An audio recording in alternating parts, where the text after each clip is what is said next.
Hi there, my name is Phil, and in this presentation we're going to look at a typical diabetic meal and looking at answering some of your questions on type of foods that you should be eating, those that you should be avoiding, and also I'm going to tell you where you can get your hands on some free great recipes.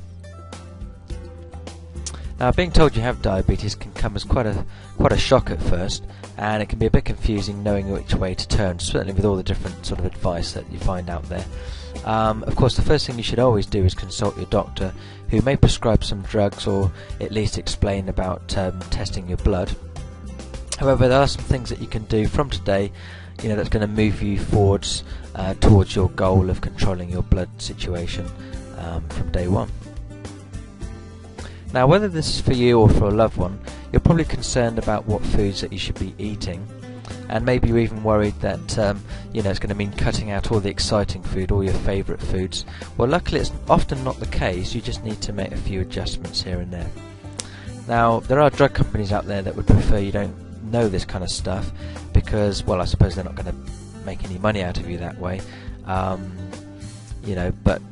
often as well, the government, unfortunately, certainly in the US, will not pay towards medication and things like that, so that is something you need to bear in mind.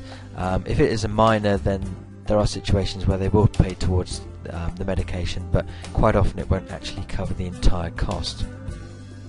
But at the same time, these issues, these are things that cannot be delayed, because if you leave a condition like this too long, then of course it can have long-term effects.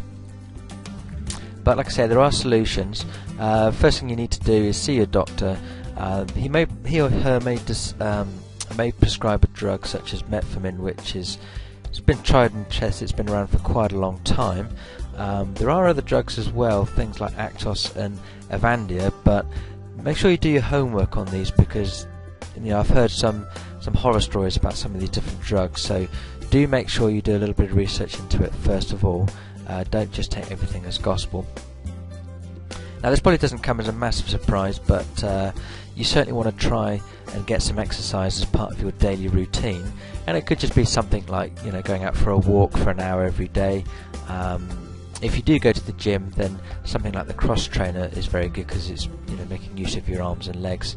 And something similar to that is something called Nordic walking, and that is where you use these two they look like sticks that you'd use for skiing, and what it basically does is force you to use your arms as well as your legs, so you're getting some good circulation. And eating the right food, of course, and that's exactly what we're going to talk about in this presentation.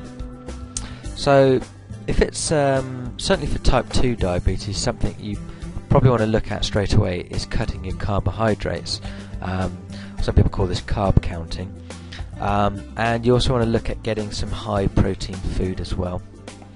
And it's worth knowing that different food groups will affect your blood sugar level differently, so do a bit of research into that as well. Certainly something that you can ask your doctor. One thing you want to do right off the bat is avoid eating high starch vegetables such as beans, parsnips, carrots and peas, and you also want to avoid fruit like bananas, grapes, strawberries and mangoes. Certainly bananas are quite high in sugar, for example.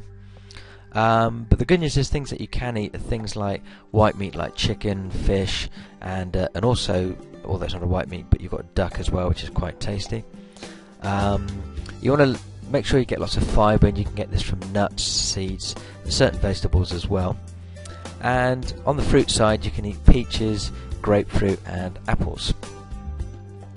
Now in part 2 we're going to start putting all this together, because knowing which individual foods to eat and not to eat is just sort of half the problem, I suppose. Really you need some really good recipes that you can enjoy, especially if it's going to help control your blood sugar level too. And like I say, in part 2 we better get your hands on the solution so you can get started straight away, and the good news is it's all for free. So what you need to do now, if you're watching this on a video site such as YouTube, there'll be a link just below this video that you can click on right now, or maybe around the screen if it's on one of the other video sites. Failing that, you can just go up to your address bar at the top and just type thediabeticdietmenu.com/part 2. That's thediabeticdietmenu.com/part 2, and I'll see you there in a moment. Thank you.